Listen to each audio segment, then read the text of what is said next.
He had been out with a group of friends, caught up in the haze of partying when the police arrived. Substances became his refuge. But even then, Rohan was not ready to admit he had a problem.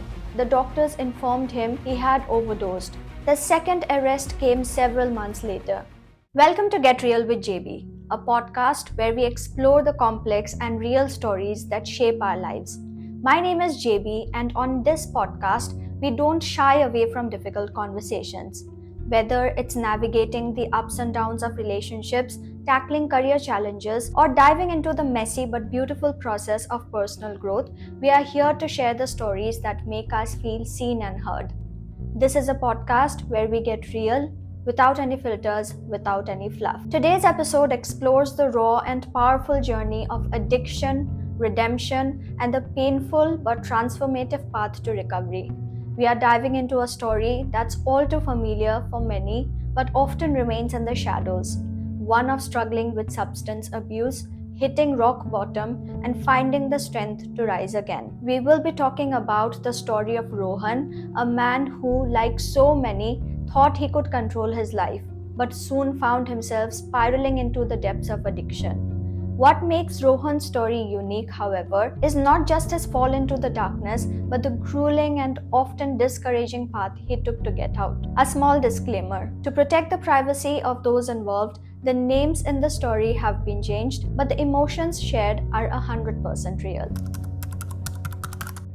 In the dim light of a damp room with peeling paint and an unbearable stench of neglect, Rohan sat hunched over, staring at the empty bottle in his hand. He wasn't entirely sure how he'd ended up here this time, but the chaos felt familiar. He had burned through almost everything: his family's trust, his savings, and even his body's resilience. What remained was a shell of the person he used to be, and even that was crumbling under the weight of addiction. Rohan's descent into substance abuse began like many others, a combination of peer pressure, emotional voids, and a misguided attempt to numb pain. Growing up, he had been the quintessential golden boy, a promising student with dreams of becoming an engineer. His parents doted on him, often boasting about their son's achievements. But beneath the surface lay a festering fear of failure and inadequacy, one he hid well with his infectious smile and polite demeanor. Things changed in college. Far from the safety net of his small-town upbringing, Rohan found himself in a whirlwind of academic pressure and social cliques. At first, the occasional beer at parties seemed harmless, but soon casual drinking escalated into frequent binges, and before long, he was introduced to something stronger. "It's just to relax," a friend had said, handing him a pill one evening. What followed was a euphoria so consuming that Rohan almost forgot the anxiety gnawing at his soul. Months turned into years, and Rohan's dependency grew. He managed to graduate, though barely, and secured a job in a metropolitan city. The stress of corporate life, coupled with loneliness in an unfamiliar place, became the perfect storm. Substances became his refuge. Weekends turned into a blur of parties, and weekdays were spent nursing hangovers and guilt.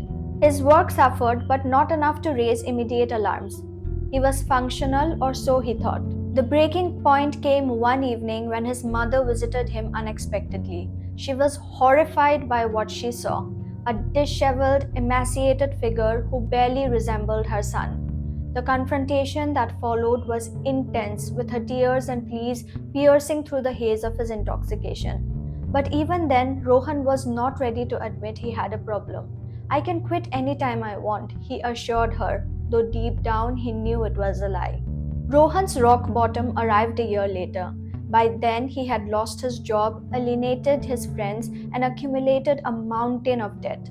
One night, after a particularly heavy binge, he woke up in a hospital bed. The doctors informed him he had overdosed, and it was a miracle he survived. His father, who had always been a man of few words, sat silently in the corner of the room, his eyes reflecting a mixture of anger and despair. But the consequences of his addiction didn't end here. The spiral continued with incidents that would only deepen his sense of despair. Rohan's first arrest came one evening when he was caught in possession of a significant amount of. He had been out with a group of friends, caught up in the haze of partying when the police arrived, tipped off by an anonymous source. Rohan had always thought he was invincible and his wealth and connections would shield him from such things. But that night, everything came crashing down. He was dragged into a police van, his head spinning and heart pounding. As the handcuffs dug into his wrists, a wave of disbelief washed over him. The officers were cold, uninterested in his protest. He was taken to the station and locked in a cell, the walls closing in on him. His phone was confiscated and he had no way to contact anyone. The silence in the cell felt suffocating. When he was finally allowed to speak to his parents, the voices trembled with a mix of anger and concern. Rohan's arrest was a wake-up call, or so it seemed. He managed to avoid serious charges thanks to his family's influence, but the damage had been done. His addiction, which he had tried so hard to keep hidden, was now out in the open. Yet it wasn't enough to make him change. The same old habits crept back in. He drank more to numb the embarrassment and guilt. The arrest didn't stop the downward slide. It only fueled his self-loathing, making him feel even more trapped. The second arrest came several months later. This time, Rohan was caught in a violent altercation outside a nightclub. It was the kind of night that had become routine. Too many drinks, too many pills, and a fight with a stranger over something trivial. The police were called after a brawl broke out, and by the time they arrived, Rohan was already being restrained by his friends. The situation escalated quickly and Rohan found himself on the wrong side of the law again. The officers didn't care about his sobs or the pleading in his eyes. He was once again handcuffed and taken to the station. This time, he didn't have the safety of his family's influence to get him out easily. His charges were more severe: assault and public disorder. The legal ramifications were more serious and Rohan's world seemed to crumble even further. As he sat in the cell, the humiliation washed over him. He felt broken, abandoned by the world, even though his family had come to his rescue again. Each of these arrests added weight to his already fragile existence. The guilt was suffocating, but Rohan couldn't escape the pattern. His addiction had taken him to places he never thought he'd end up. Arrested, humiliated, and trapped in a cycle of self-destruction. Every time he thought he had hit rock bottom, something deeper and darker awaited him. It was during these moments, especially after his second arrest, that Rohan began to realize the gravity of his situation. The shame was unbearable, and the consequences of his choices were becoming impossible to ignore. He began to wonder if there was any way back from the abyss he had fallen into. But even as the weight of his mistakes pressed down on him, the addict in him still resisted change. It wasn't until a series of painful confrontations with his family and friends, followed by his overdose, that Rohan finally reached a tipping point. But by then, the damage had been done. The path to recovery would be long and filled with more setbacks. His journey wasn't a clean break from addiction, and it never would be. Rohan understood now that the struggle was not over and it was far from a straight line forward, so powerless to intervene without his willingness to change. The emotional toll on his loved ones is palpable, and it's something that often gets overshadowed by the focus on the addict themselves. The parents, the siblings, the friends, each of them carries their own burden of heartache, confusion, and helplessness, watching someone they love self-destruct without being able to offer them the salvation they so desperately wish to provide. What stands out even more in Rohan's case is the societal stigma surrounding addiction. His first arrest could have been a pivotal moment for him to reflect and take action, but the shame of being publicly exposed as an addict might have led him to dig deeper into his substance use rather than confronting it.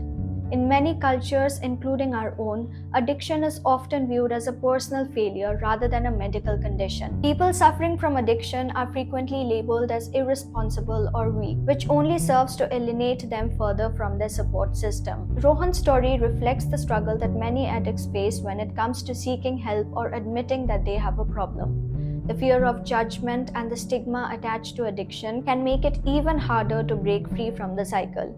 However, what is truly powerful about Rohan's story is his realization, although a painful one, that his life was spiraling out of control. That moment of awareness, triggered by his second arrest and the horrifying reality of his overdose, was the beginning of his slow, difficult journey towards recovery. The fact that he didn't immediately turn his life around is a harsh truth, but it's one that needs to be acknowledged. Recovery isn't instantaneous, it's messy. It's filled with setbacks, relapses, and moments of self-doubt. Yet the fact that Rohan started to question his own patterns of behavior, that he began to reflect on the damage addiction had caused, is a vital turning point. Many people never reach this stage, and it's something that should be seen as a crucial moment in the healing process, no matter how imperfect it may seem. In my view, Rohan's story underscores one of the most important lessons about addiction. It's not just about breaking free from substances, it's about healing the emotional and psychological wounds that drive people to seek out substances in the first place. His journey wasn't just about getting clean. It was about confronting the deeper issues that led him down that path, facing the demons of self-worth, fear, and unresolved trauma that no amount of alcohol or drugs could mask. His internal struggle mirrored the larger battle many of us face when dealing with personal demons, whether they are rooted in addiction, mental health issues, or any other form of emotional pain. We often choose unhealthy coping mechanisms to deal with our struggles, and the hardest part of healing is learning to face those struggles head on. Another vital aspect of Rohan's story is the slow but sometimes painful process of rebuilding relationships. Trust, once broken, takes time to restore. Rohan's parents, despite their hurt and disappointment, were still there for him, ready to support him in his recovery, even if it meant enduring more heartache. This dynamic of love and sacrifice, paired with moments of withdrawal and resentment, highlights the delicate balance of family relationships when addiction is involved. Rohan's family's unwavering support, while not the magical solution to his problems, was essential in keeping the door open for him to make the choice to heal. It's a reminder that recovery is rarely a solo journey. No one can walk that path alone, and the support of loved ones, while imperfect and sometimes strained, plays a pivotal role in that transformation. Finally, Rohan's story is a stark reminder that true change comes from within. External forces such as family, arrests, or even professional intervention may serve as catalysts, but lasting recovery can only happen when the person battling addiction is ready to face themselves and make the commitment to change. It's not an easy choice, and it doesn't come with a clear roadmap.